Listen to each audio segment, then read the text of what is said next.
In this video, I'm going to walk you through how to test for visual snow syndrome and specifically what to do if you think you may have it. I'll cover the following 5 points: the 3 steps of testing for visual snow syndrome, urgent signs not to miss, and finally practical strategies if you have visual snow syndrome.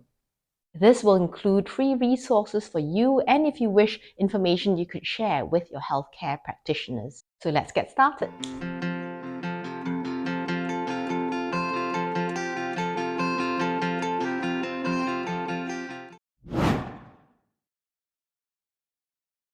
So what is visual snow syndrome? It's a neurological condition. The visual symptoms are not arising from the eyes themselves, but is to do with how the brain processes visual information. There is a current diagnostic criteria for visual snow syndrome, and as the diagnostic criteria currently states, it requires the presence of visual snow or static across the whole of the visual field continuously. I have done another video going into greater detail about the visual symptoms itself, but it would be helpful for me to mention this here now. And I will also link to the more detailed video somewhere around this video or in the description below. What is the visual static? It's oftentimes described like a graininess across the whole of vision. Some call it like a visual noise. People have described to me as if they're looking through a fog constantly. There is a grainy filter in front of them, or a pixelation or a little shakiness in the vision that's constantly present.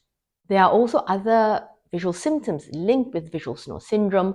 For example, after images, trailing of images, seeing floaters excessively, seeing the movement of cells within the eyes, so what we call blue field entoptic phenomenon. If you have these visual symptoms, it may point towards visual snow syndrome.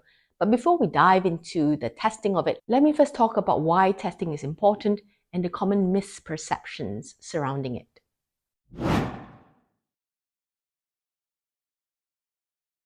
So why does testing matter? I often meet people who have been worried or concerned about their visual symptoms for months to years because visual snow syndrome is currently not yet well recognized. And I find 2 things tend to happen. Firstly, they may be worrying about a severe brain or eye condition that is not yet diagnosed. Secondly, they may have had the eye test and they are told that everything is normal, nothing is wrong. But the normal eye examination does not rule out visual snow syndrome. In fact, it's part of the requirements for the diagnosis of visual snow syndrome. Something I want to acknowledge is that the diagnostic journey for visual snow syndrome can be confusing and discouraging. Many people I see in my clinic have seen multiple healthcare professionals before they meet someone who recognizes the condition. A very common scenario is that the person is told that their eye examination is normal, which can be reassuring, but they're told nothing is wrong, which can feel invalidating, particularly if the person has been suffering from a disruptive symptom affecting their daily life.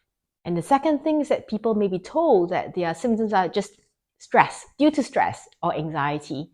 Well, stress or anxiety doesn't cause visual snow syndrome. It can certainly contribute to how severe it may feel and may be part of the process of how things escalate, but it's not the cause of it. And another difficult part of the journey is the question or worry about how much testing should I push for? Should I be asking for a scan? Should I get more referrals?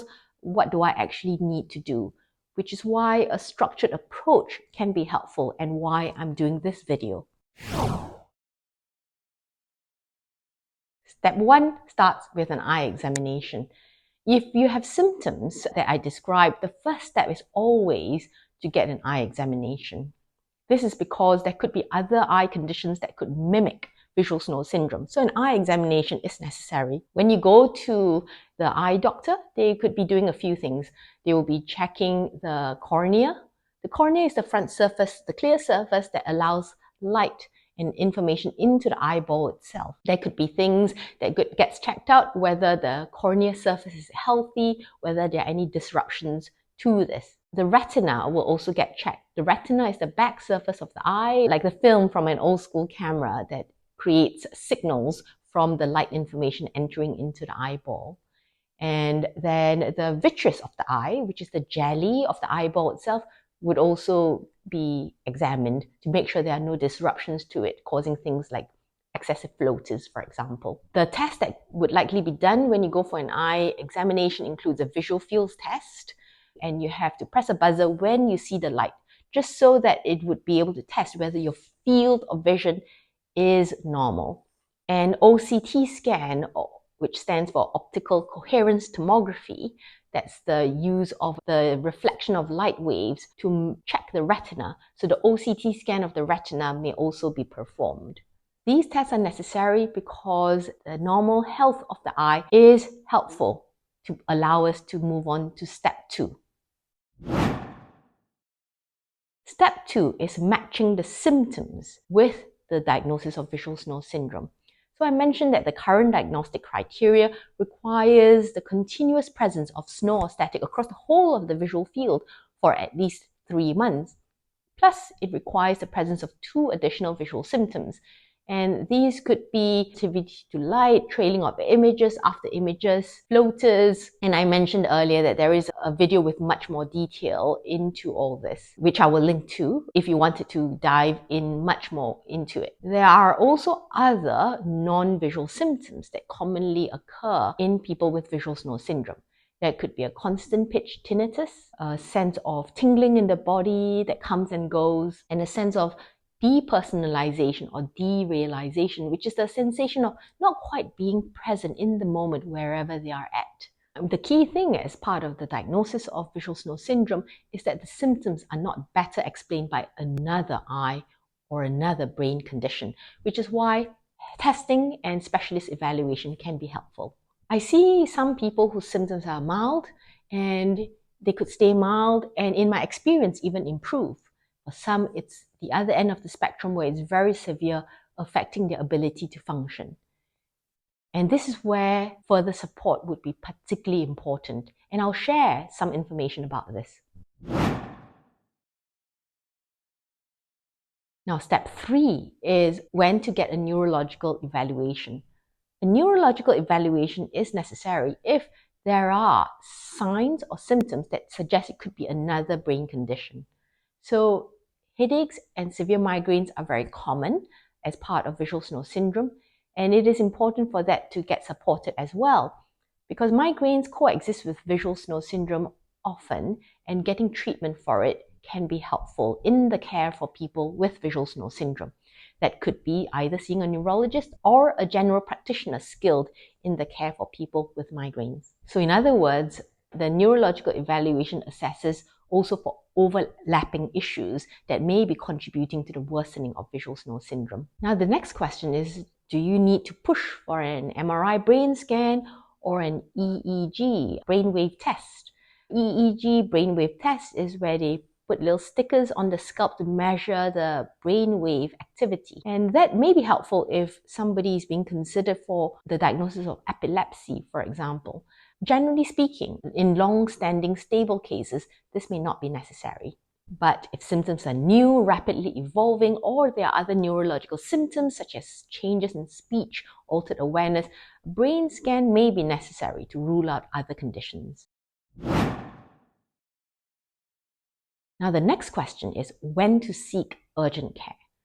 Urgent care is necessary if there is very rapid onset symptoms, particularly if it's in one eye only. If there are neurological symptoms such as severe sudden onset headache, weakness, speech disturbance, altered awareness, or anything that seems concerning neurologically. And the key point for all this is to rule out other conditions that's not visual snow syndrome. And now finally, what can you do if you do have visual snow syndrome? There are things that can help. So anxiety, low mood, fatigue are very common in people who suffer from visual snow syndrome, which could either be due to the condition itself or reflects the difficulty with coping with a chronic symptom. Caring for this is necessary. Helping with sleep, mental health, stress management is all part of good care for visual snow syndrome. At the moment, there is no universally effective medication, and the management of visual snow syndrome focuses currently on symptom management, on avoiding triggers, and helping the brain filter out the visual noise. At the time of this recording, I'm actively researching treatments for visual snore syndrome. I'm looking at ways to retrain brain pathways to create new connections through the process of neuroplasticity using methods such as mindfulness or lifestyle interventions. What's exciting is that some of the data are coming through as very promising, and I'll share more information about this in a separate video linked somewhere around here or in the description below. In other words, I'll share new information as data emerges. I'll link a YouTube playlist of resources on ways you can strengthen your brain resilience to improve your brain's filtering networks and strategies that improve how intrusive the symptoms feel. I'll give concrete examples of how you can implement this, for example, with sleep, physical activity, or attention redirection or mindfulness-based approaches. I've also published guidance for healthcare professionals on how they can support people with visual snore syndrome. And I'll link to this somewhere around this description, which you're welcome to share with your healthcare team if you feel this would be helpful. And finally, if there's something specific you'd like me to cover in my videos, please do leave a comment below. I would love to provide content that would be useful for you. I'm new to YouTube, and my mission here is to provide helpful content for your benefit. So please follow me for updates on research, treatments, and helpful resources. Bye for now.